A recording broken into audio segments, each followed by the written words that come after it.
That's Jack's. Yes, but I went with the same theme. Oh, large, Jack's. but that's Jack's. Oh, I thought, We're equally blind. oh, okay. Well, you throw me into the mix too. Mine's I too. didn't prepare written remarks. Back going to where I get kicked out. Where's yours? Mhm. Oh, okay. You know, do you want us to sit up to the side of us?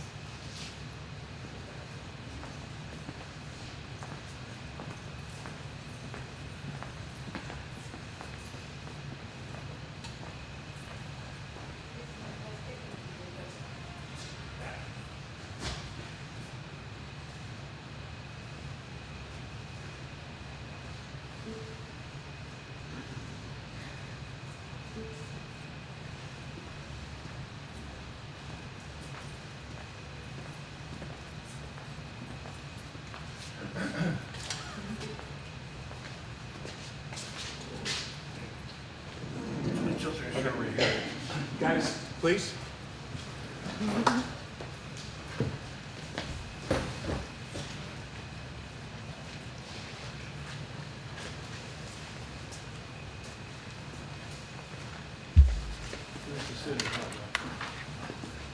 You bet. Okay. Hey, it is just like in church, you know?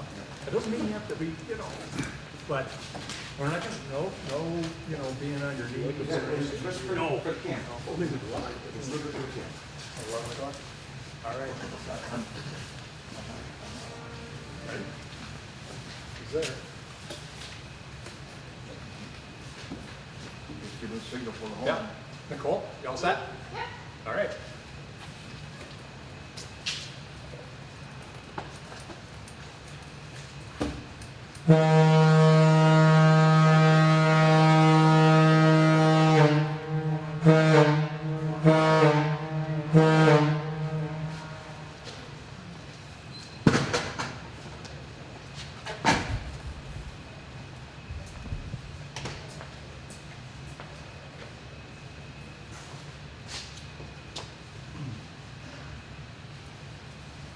Good morning. So, there. Okay, so let's start. We're going to start this morning with the Pledge of Allegiance. So, ask you to please rise.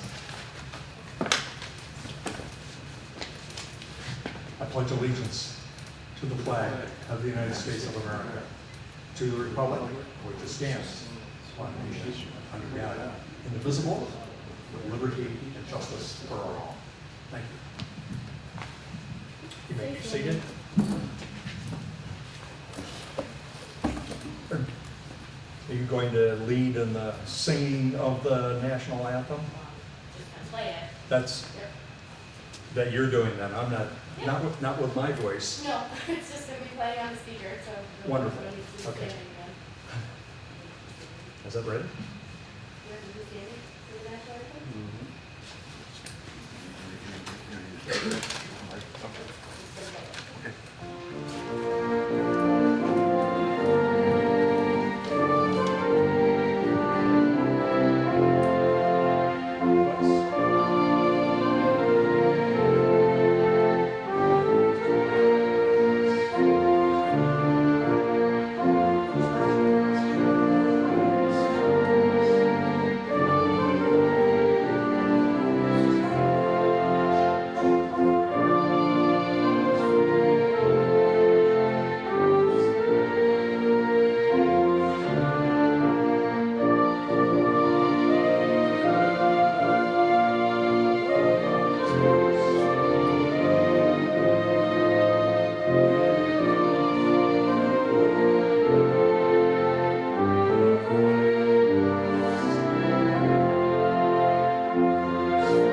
My name is Rick Chapla.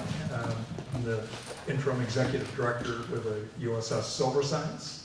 I want to thank you for this very special day. That beauty out there is 81 years old. 81 years ago, she was commenced her service of duty. We're honored and blessed to have her in our custody.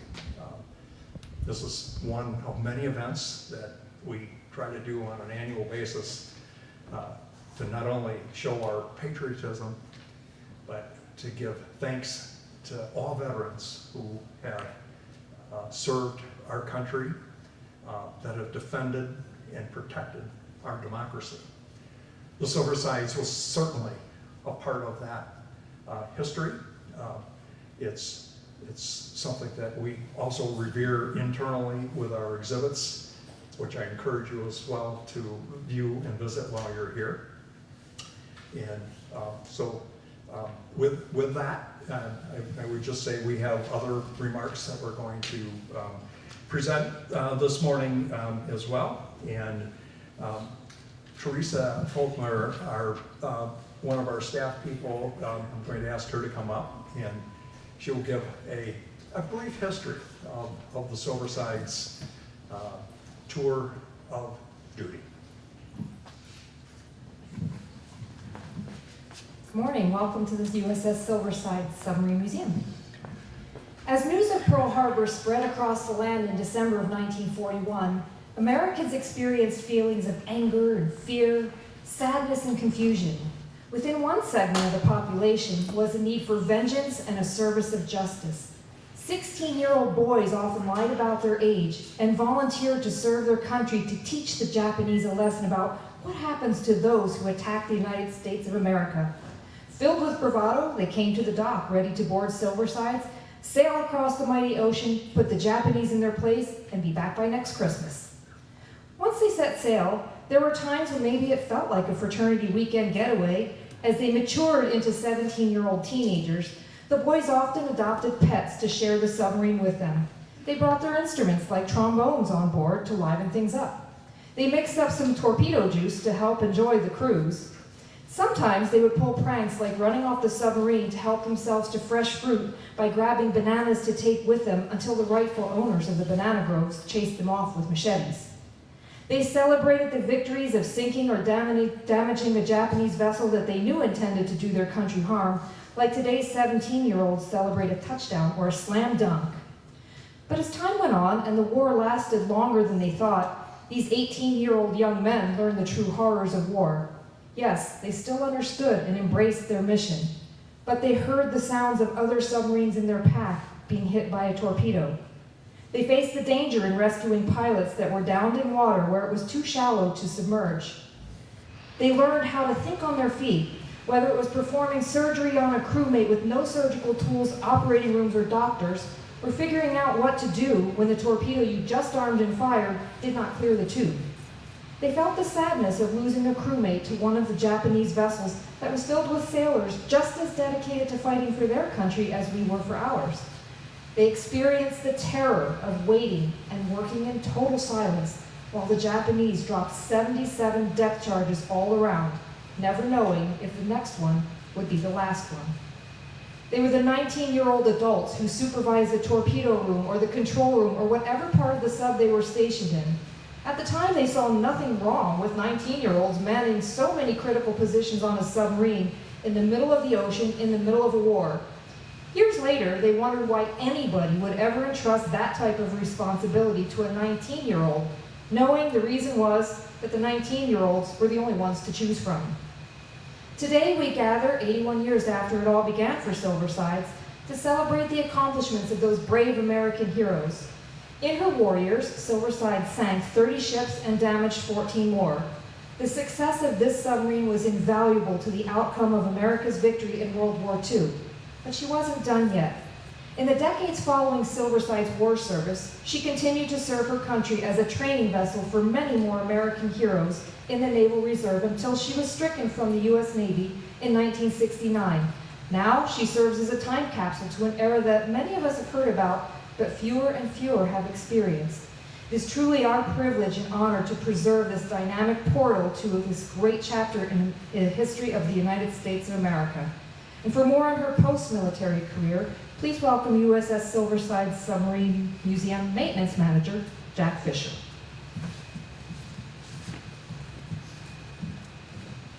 You took something like that still. No problem. Good morning. The war ends.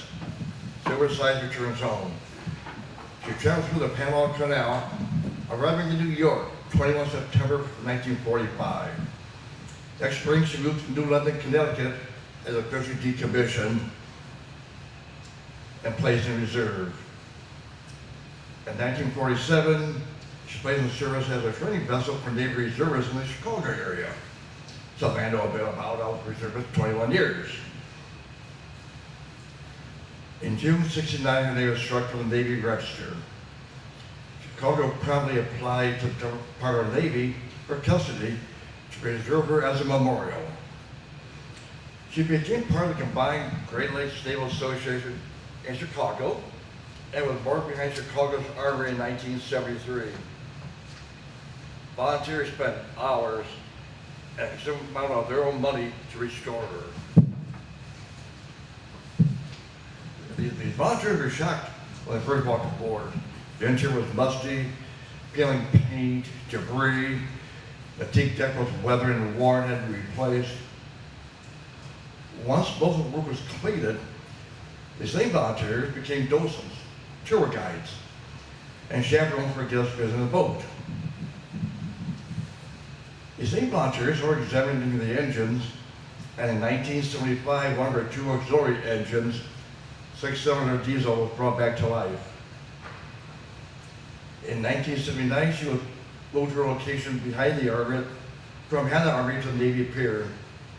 And that same year, main engine number 3 was brought back to life. It never run since 1946. In 1984, they were successful in bringing main engine number 4 back to life.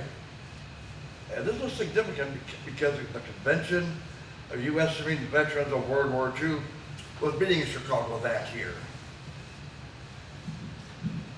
But soon after this, Silversides became the subject of intense political battle.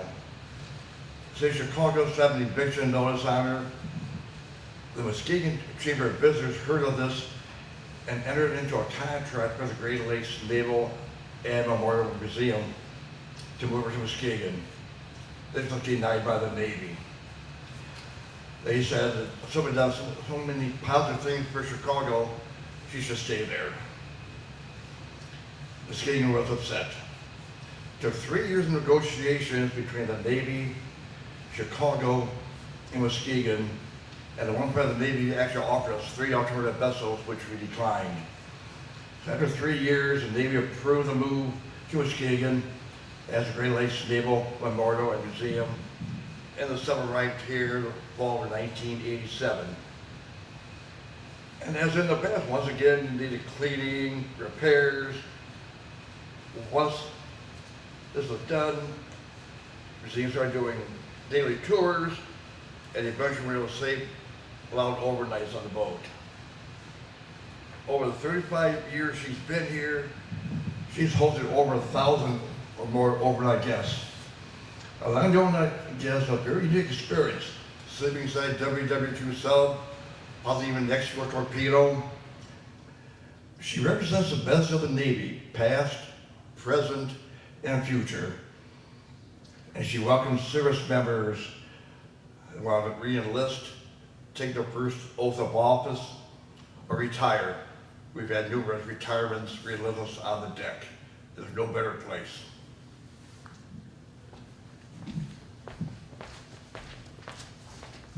Thank you, Jack.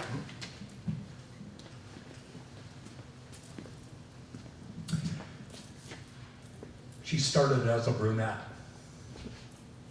She's now a gray wolf.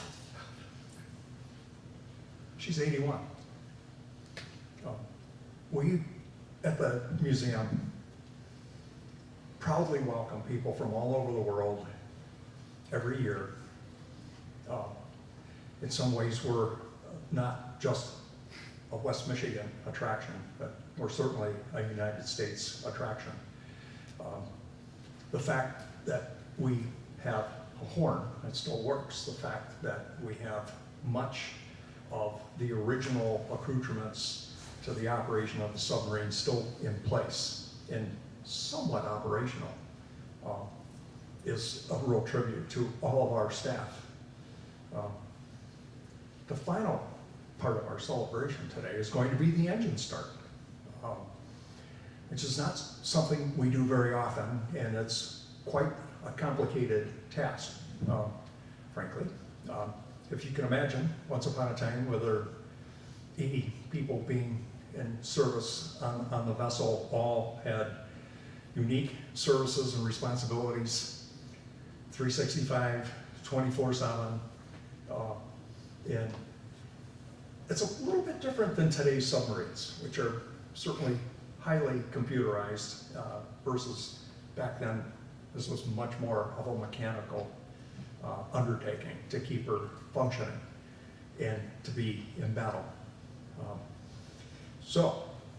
As we continue, we again thank you for coming, and we'll continue to welcome people from around the world. And I gotta tell you, some of the most enjoyable times that I've had this past summer has been in talking to people literally from around the world, from Norway, from Japan, China, certainly all over Michigan, all over the Midwest.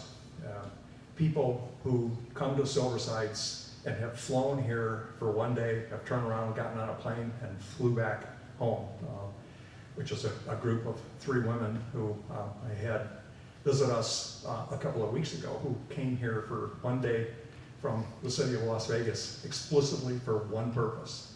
It's because the mother of the 3 women, her father was a radio man on the Silversides. But that's the sort of dedication that we understand and we value for the responsibilities we have that are entrusted to keep the submarine afloat and in good shape, that the public can view her, frankly, 81 years from now as well, when she becomes 162 years old. So with that, we'll close this portion of the ceremony with the playing of the Navy hymn, and then I'm going to ask all of you we're going to step outside onto the balcony. Most of you have your coats, and we'll go outside, and it'll take about a minute once I give the signal to crank up the engines. So with that, Nicole.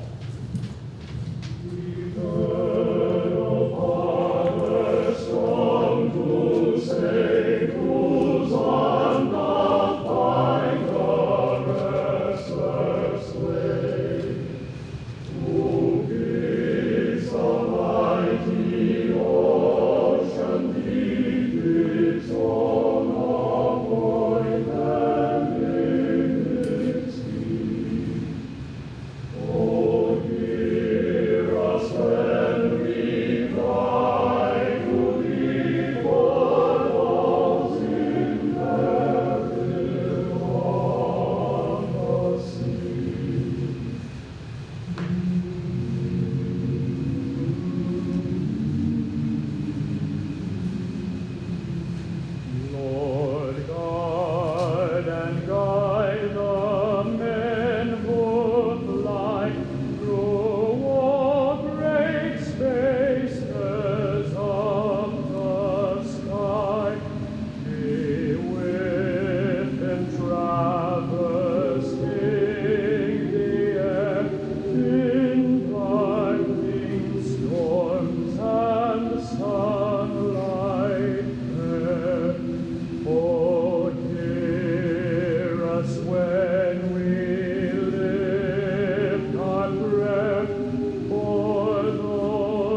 great. So I'm going to ask if you want to set your cameras up first, and then we'll come out and join you. We'll stay in here where it's warmer.